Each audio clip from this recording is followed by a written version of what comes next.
Aloha Warriors, Sensei Joshua Loya and Sensei Andrea Loya. Aloha. From Guardian Quest Martial Arts and Blind Community Martial Arts. As promised, it's a day later than I had originally anticipated. But as promised, we are going to show you Wrist Lock 7, the final in the 7 wrist lock series within the Guardian Martial Arts or Guardian Kempo Kajuko Do. So, as with all wrist locks, 2 things. 1, make sure you tap early and tap often. And 2, be kind to your partner, especially if your partner is not a martial artist and doesn't train at all. They may not be ready to tap as quickly as you would if somebody was doing it to you. Tap first on the other person, on yourself, or say tap or even tap tap, so that there is no confusion.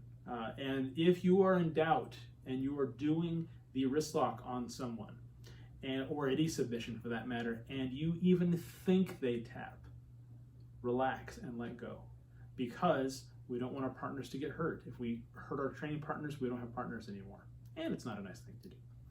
All right, so, and the last thing, before we do any wrist locks or any kind of joint locks or anything like that, we always want to warm our joints up. So in this case, we're going to go ahead and warm up our wrists. So go ahead and check them out. And make a loose fist. Pull the knuckles back towards the elbow. And with the other hand. Really feel that across the top of your forearm. Now you can either go with your palm up. You can also do palm down as well. I like the palm up sometimes because I really get a deep stretch across the inside of my forearm. This, again, just like I've said in other videos, this is great. And I'm going to the other hand. If you are a musician or if you type a lot, I suspect if you're a surgeon, this might not be a bad one to do either. All right, and the thumb. This one's really good. If you get good at this, this can help prevent thumb jamming if you fail to have your thumb and fingers together when you're passing somebody's guard in jiu-jitsu. The thumb. And since Andrea, obviously feel free to jump in with anything you've noticed with these. Thumb underneath the wrist as you have your palm down. Your pinky comes across the top, thumb goes up under the underside. I suppose if it's above the underside, then it's inside. I don't know, never mind. Anyway, and I'm going to do the other hand. You can either do both inside and outside wrist lock stretch on one hand, and then switch to the other. It doesn't actually matter. And then now make sure you rotate your wrist the other way.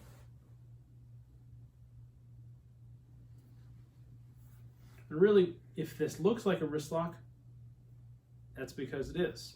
Because we are allowing our wrists to expand their range of motion so that if somebody attempts a wrist lock on us, even suddenly, it's less likely to cause as much damage. So with this one, we might need to get a little bit creative with the angles.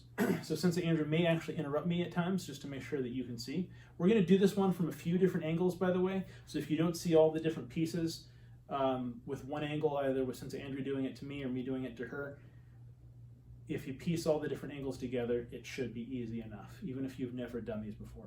And just like with all the other wrist locks, these are, again, ways of drilling the particular wrist locks so they become familiar to you when you do them yourself, when you find them available to you in a situation or sparring session or grappling match. These are not necessarily how you would do them or build up to them in real life. And we may show some build-ups to some of these in a future video. For now, we're just showing them to you so that they're familiar to you and you can use them should the opportunity present itself. All right, so let's see, I'll do this. Should I do this hand? Yeah, so that way they can see me across. Yeah. Okay. Yeah, all right. So I'm gonna reach with my opposite hand. Let's start. Yeah. Sorry, start this way so they can see. So I'm gonna reach with my left hand. I'm gonna scoop the wrist. I'm going to face across her back, so we're going to adjust a little bit, face across her back, elbow to the center line, so her elbow comes to my center line, hands inside and outside the wrist. Now, I have my, in this case, my right hand, doesn't matter if I was facing the other way, I'd use the other hand. I have my right hand on one side, which is the part furthest from her back, and I have my left hand on the inside, closest to her back, and at this point, on this side, I'm grabbing her left hand. Again, you just flip it around to the other side. So I have both hands on the inside and outside of her wrist, and the top and bottom of her wrist. I have sort of like a sandwich grip here, so that whether she moves forward, back, side to side, she can move it a little bit. It's not easy for her. In fact, she ends up making the wrist lock happen. And then from there, the same leverage point, not up here with past the finger, where it's into the finger territory, and not all the way down here by the wrist, but just on the top of the hand, just before the webs and that first knuckle there. And then from there, you slowly pull. And stay there. Mm-hmm. So, right, I can kind of reach him, but in this case, me trying to reach him kind of gets myself in a wrist lock a little bit. So I'm not gonna try to reach him. I'm either tap as loud on me, or say tap for this one. You can reach if you want to, but it's not as easy. Yeah, she ends up making the submission happen. She does that. All right, so she's going to do it on me because we like to be a giving family. So let's do this maybe for the other angle. So scoop the hand, face across the back, elbow to the center line, and you can use, I still can secure this hand, and I can use my other hand to get this to my center line. Then hands inside and outside the wrist. And I slowly pull. And she was slowly pulling there. Really? Because I have relatively flexible wrists. My first Brazilian Jiu-Jitsu instructor, Costa Maltescas, I totally butcher your name, I'm sorry if you're watching, but he loves wrist locks. And also my friend Scotty Karate out there, he likes to do that wristy business. When we're rolling together. And of course, Grandmaster Scott was the first one to teach me wrist locks. Kind of got used to it after learning from him all the years that I have. All right. So you want to do this from another angle?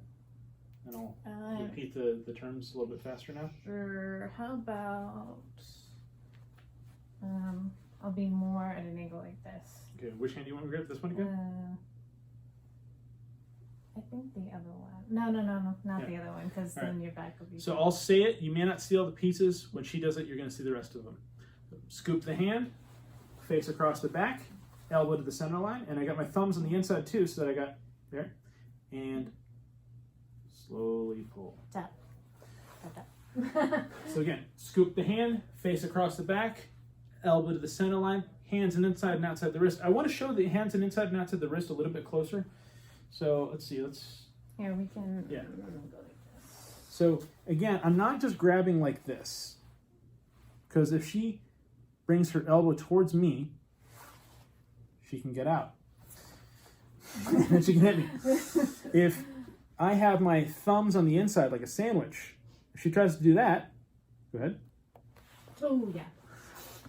As soon as I feel her moving, I got that wrist lock right away. So make sure you're not just grabbing like this.